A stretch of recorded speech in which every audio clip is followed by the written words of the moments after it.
So, getting comfortable talking about our trauma, our oppression, our abuse, our stress, what makes us feel weak is important because when we talk about it, we're not going to hold it in and it explodes later and we end up in the hospital. Welcome to Journey to Joy Live, a podcast to promote wellness, resilience, and joy while providing mental health awareness and breaking down the stigma of mental illness in the Black community. I'm your host, Dr. Ann Joy, and I'm so excited to bring you episode 35 on mental health in Black history. We always talk about Black History Month. That's what February is all about. And this has been a beautiful month. But let's talk about mental health in Black history. We don't tend to talk about that. What's the history of mental health for Black people? Why is there a stigma? Where does this stigma come from? Why do we think of mental illness and mental health this way? Why don't we promote wellness in ourselves and others? Why are we uncomfortable talking about certain things? Why do we feel that way? So let's kind of dig into that history and talk through it. And what I want you to think about while you're listening is a call to action. What can you do to help stop the stigma, to help silence that stigma, to end the stigma, whatever word you want to use? What can you do to help end the stigma against mental health, mental illness in the Black community? In general, it affects us all. But like I said, the mission is to break down that stigma in the Black community, and that's what I'm here to talk about. So that's why I say Black people, but we all need it. Mental health matters for us all, right? So anyhow, this month, I've been posting some what maybe some might say alarming posts. I mean, I was thinking to myself, wow, should I post this? But that's just the point. Breaking down the stigma means promoting the awareness and getting that education out there. And the idea was that I said, there must be some figures or historical figures in Black history that has struggled from mental illness. There must be, right? A lot of people have experienced mental illness to some respect or have promoted mental health to some respect. So that has to mean that in history, there have been people that experience mental disorders. It was just so interesting how easy it was to find who has struggled from mental illnesses. Martin Luther King. Wow. I had to fact check before I posted that he had experienced 2 suicide attempts before the age of 12.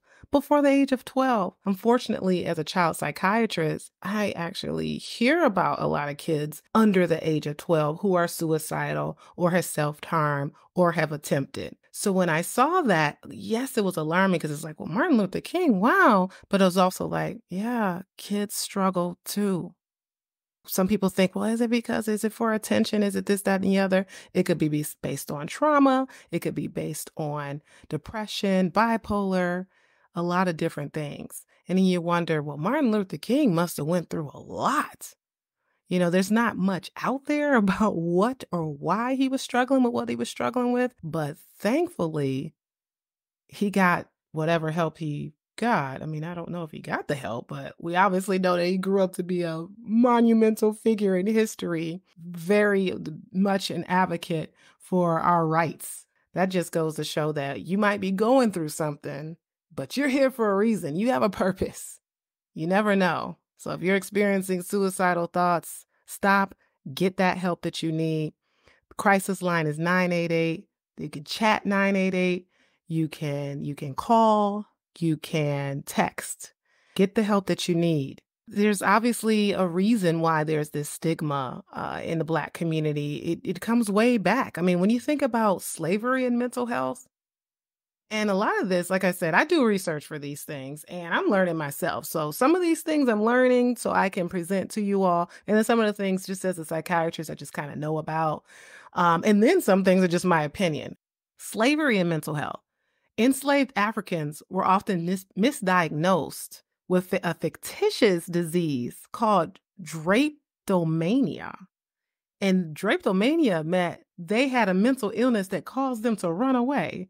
White people, their masters, whoever you want to call them, they actually was trying to figure out and research how they can label a Black slave with mental illness to say, okay, they're running away. They must have some type of a mental illness because they're running away. They're not doing what we want them to do. And they tried to look for ways to treat it. I didn't get that far as to how they treated it, but you can only imagine. Mental health in Black history goes that far back.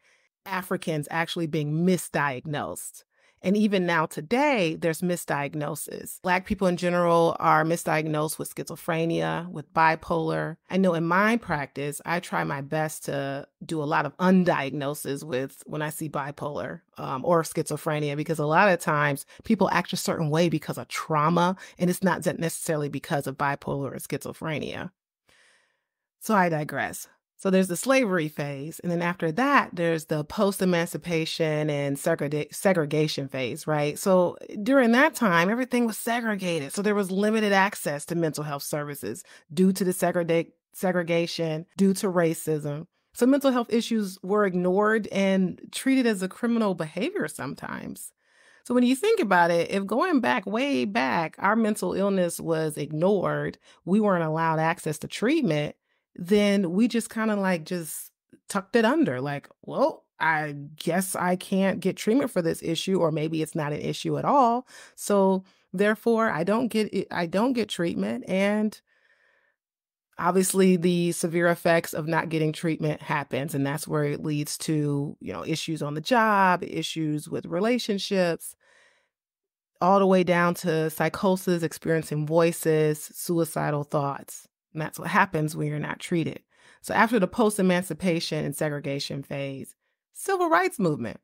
I mean, there was a little bit more increased awareness about mental health and stigma, but stigma still continued around mental health. Activists faced immense stress and trauma, and without support. So we had our advocates around that time trying to help and stand for us. There was Martin Luther King, Malcolm X, Rosa Parks around the civil rights movements. And as you can see from my post this month, and as I just mentioned, they experienced mental health issues as well. Malcolm X struggled from depression, anxiety. Rosa Parks suffered from mental illness. And we don't know if that's directly related because of just everything that was going on. I mean, of course you're going to be stressed out if you're over here trying to change segregation and turn that around and being a part of the civil rights movement. I mean, everybody was probably stressed out and dealing with something back then. So it's almost understandable. But why haven't we actually heard about those things? Think about that. And in recent decades, as there's growing awareness and advocacy for mental health in the Black community, there's still persistent disparities in access and the treatment quality. So as time goes on, that quality of treatment goes higher and as the stigma goes down. So these historical events and these figures that I'm speaking of, they lead to certain attitudes that the Black community might have because of what has happened. So there's this continued mistrust. There's a historical mistrust of psychiatry in general, mental illness, the whole field against Black people that contributes to the ongoing mistrust of mental health professionals. A lot of times in practice, I might have a patient who says, well, I really want a Black psychiatrist. And some of them feel like, I want a Black psychiatrist. I'm like, hey, you don't have to feel shy to say that. It's okay. And when they see faces like their faces, it makes them feel comfortable to come and get treatment. I mean, there's therapy for Black girls, therapy for Black women, there's therapy for Black men. There's definitely different sites that you can go to find a Black professional. And it helps when we have more people in the field to help break down that stigma when they see people who look like them. So that reduces that mistrust that you might see that's come from this historical misuse of psychiatry in general. Stigma and silence, of course. There's a cultural emphasis on I'm strong, I'm resilient, and that could discourage discussing your mental health and seeking help. So when you think about Rosa Parks, Malcolm X, MLK, they were probably battling in silence. I've never heard a speech of him talking about his mental illness or them talking about their mental illness. It was all about, oh, yeah, we bounce back, which is good.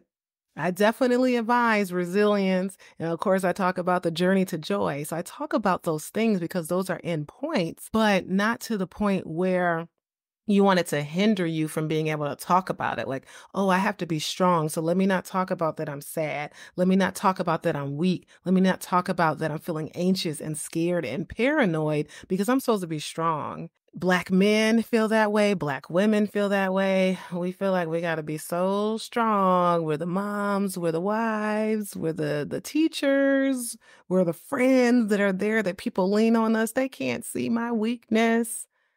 It's okay to show your weakness. So we need to not suffer in silence and break down this stigma. So again, ask yourself the question while you hear me talking, what can you do to end the stigma? You can play a role in this. The role of religion. I love religion. I am religious.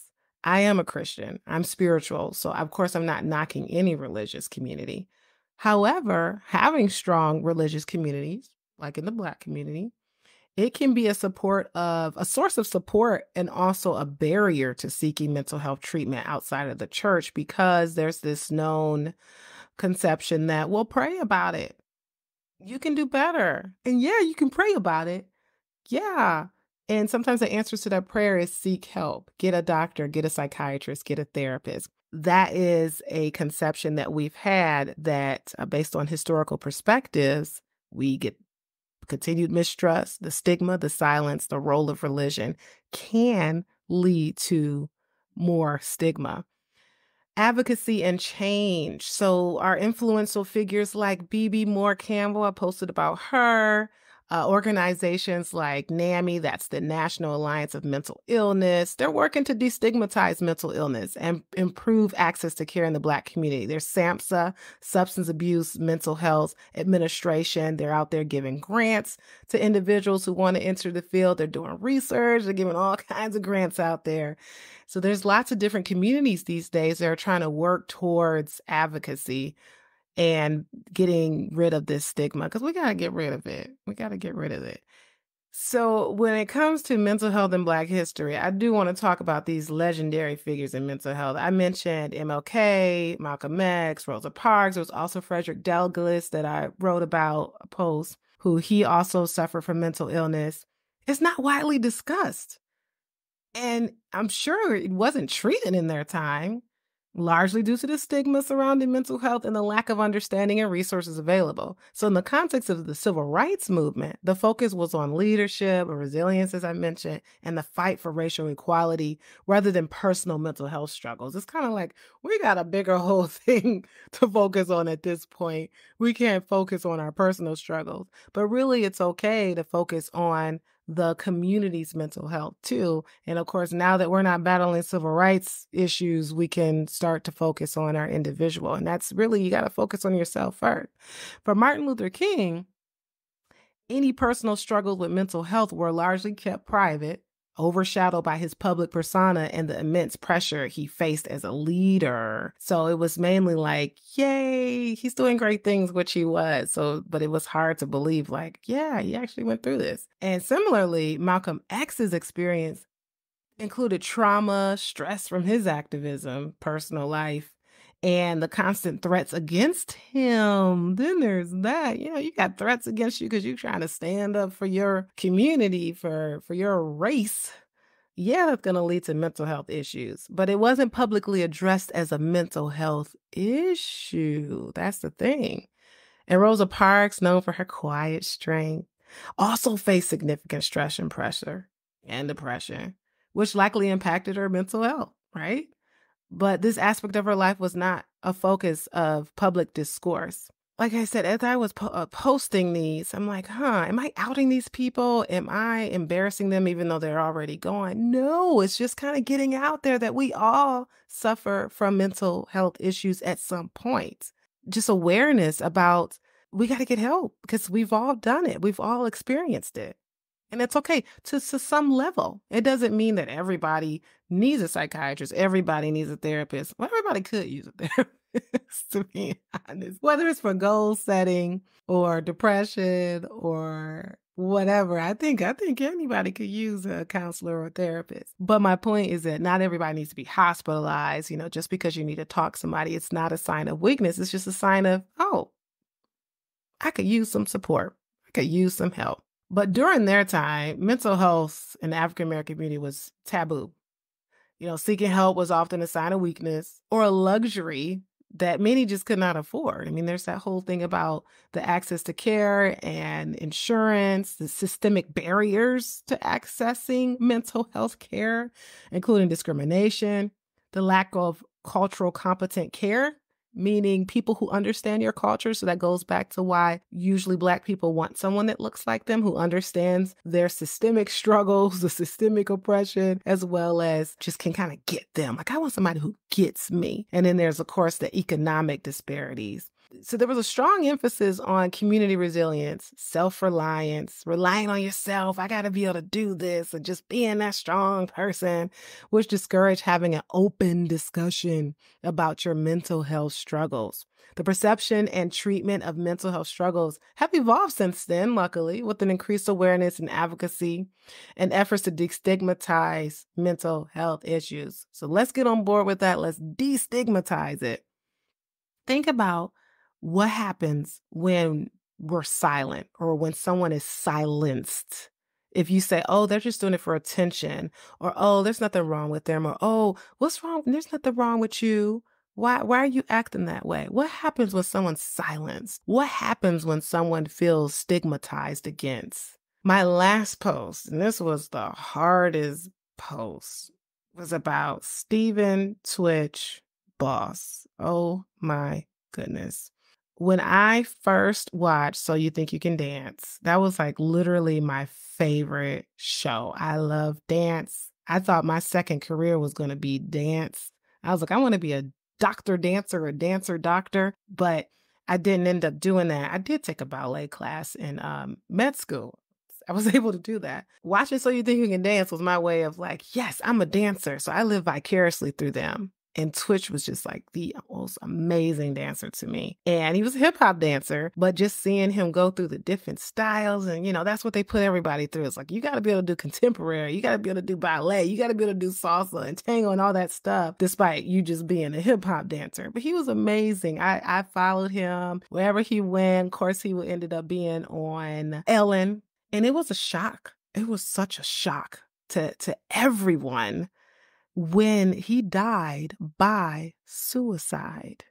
December 2022, as a 40-year-old. He had a beautiful family. The family still there. They're survived by a beautiful wife and 3 children, I believe. And so it's a wonder. Obviously, I don't know if he did suffer in silence. Maybe he was getting help. But how it's perceived, of course, is it seems like for someone who's out in the limelight that you're supposed to be happy. You're supposed to show that you're amazing still. You're not supposed to talk about it. And I was looking at his post on Instagram, like, I think it was a month before he passed away. He was saying stuff like, oh, happy anniversary to my wife. Oh, this, like great thing. So you never know what someone is suffering about. But what was it about the stigma and the way we portray mental illness that made him feel like he couldn't get the help, if that was the case? There are people who are able to get the help and the treatment doesn't work, or they don't have the right therapist, or they're not on the right medication. You just have to keep working with the patient, working with your doctor until you get the right diagnosis or you get the right medication and the right treatment. And it's just all of the above. It's not just, oh, you need to be on a medication and that's it, or, oh, you need therapy and that's it. There's other things too. I believe in the journaling. We always talk about the self-care, self-love, self-compassion, exercise, dancing, music, all those things that can help with your treatment for your mental illness. But yeah, it's just so sad. It's just so sad when you find that out. And just so you know, the reason I say died by suicide is because we got to get away from saying that person committed suicide as if it's like a horrible thing. They committed murder. It's not that, because that adds to the stigma. Oh, they committed suicide. They died by suicide, We don't say you committed neuropathy and your kidneys went bad and you died. If you have like severe diabetes and you have to get your feet amputated all of a sudden. We don't treat them like, oh, we say died by suicide. That is the proper way to say that. But we got to get comfortable talking about uncomfortable things. I'm in this field because I don't mind talking about uncomfortable things. Let's talk about it. What can you do to help destigmatize mental health issues? And there's other people that we know about in mental health, but I'm not going to mention Kanye's name because I don't want him coming after me. Or he can, because I wouldn't mind interviewing him. Wait, did I just mention his name? I just mentioned his name.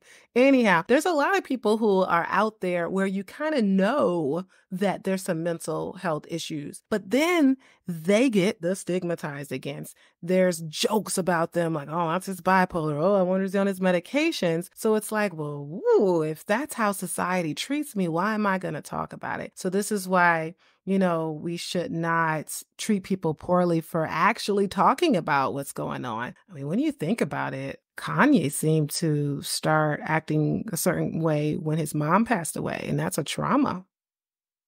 I'm not his doctor. I'm not saying I know things. Let me say that. I'm not liable. But trauma can definitely lead to mental illness that may not have come out if it wasn't triggered by trauma, or it was always there and it was going to come out eventually and the trauma triggered it. But trauma, loss, that's huge. So getting comfortable talking about our trauma, our oppression, our abuse, our stress, what makes us feel weak is important, because when we talk about it, we're not going to hold it in and it explodes later and we end up in the hospital. So pioneers in mental health and Black mental health, like B.B. Moore Campbell, she's an author, journalist. She had a platform that highlighted mental health issues in the African-American community. She was the one that established the National Minority Mental Health Awareness Month, which is actually when I had my first episode during July. So thank you, B.B. Moore Campbell. It is because of you that I started my podcast. She is no longer with us, though. Talking to her in spirit. Taraji P. Henson, her father experienced mental illness, so she found the Boris Lawrence Henson Foundation. So we've got a lot of stars out here who are actually doing things to help advocate against the stigma around mental health issues in the Black community. Bassi Ikpe, a Nigerian-American writer and mental health advocate, founder of the Seaway Project, a global nonprofit dedicated to promoting mental health awareness among people of African descent. Charlemagne the God, media personality, of course, author who openly discusses his experiences with anxiety and mental health. So the more people we have talking about their own thing, and that's why I highlighted Mike Epps, and I like it when the comedians can talk about it, because you're listening to it and you don't realize you're listening to some serious stuff, but you're laughing. But he's just like, I got a psychiatrist and a therapist. And he just made it so comfortable and so normal. Like, yeah, I do. Just like, I got a primary care doctor. Nobody flinches like, what are you doing with a primary care doctor? You mean you go and get a physical once a year to get your heart and lungs checked? You get your prostate checked? Whoa, you got a colonoscopy because you turned 50. Nobody thinks about that. It should be just a normal, simple thing. Yeah, I got a psychiatrist. Yeah, I have a therapist. Yeah, I'm on medication. I'm on an antidepressant. Let's talk about it. Let's make that normal. Be transparent, right? So there's others, Algie Smith, actor and singer, who's been open about his mental health struggles, working to destigmatize mental health through public speaking and social media. Kid Cudi, musician, has helped break down the stigma of mental health in the music industry among his fan base. Simone Biles, even, world champion gymnast, prioritized her mental health over a competition at the Tokyo Olympics. So it's kind of like she reached her threshold where she realized, I need to take care of my mental health. And that's good to recognize that. Jennifer Lewis has a diagnosis of bipolar. But she advocates for mental health awareness and encourages discussions about mental health and seeking help and treatment. Jay-Z talks about therapy and its benefits. Michelle Williams, we know who that is, singer, member of Destiny Child, destigmatizing mental health. So there are people out there doing that. We've changed from the era of slavery into emancipation and segregation and civil rights, and then now we're getting better. We're definitely better as a society. But what can you do? You listening? I hear you. I see you. You hear me. What can you do to destigmatize mental health and mental illness?